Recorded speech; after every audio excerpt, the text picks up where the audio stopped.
Hey everyone, I'm going to show you how to add an input box to Looker Studio. So all we got to do is go up to Add a Control, Input Box, and then we can move this to wherever we want it.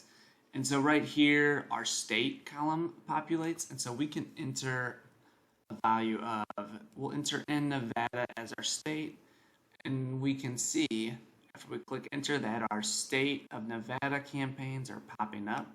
And if we want to get back to our original, you just delete, click enter, and all of your campaigns are right back. And so another thing, if we don't want to look for state, we want to look for campaign, go over to your control field on the right side, and then you can click on campaign, and now you have your campaign at the top. You have your campaigns over here, so let's enter in basketball.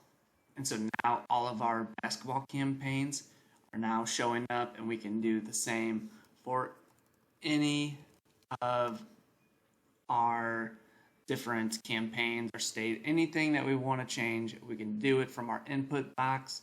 So it's that easy. Thank you for watching. Subscribe to the channel, and I'll talk to you guys next time.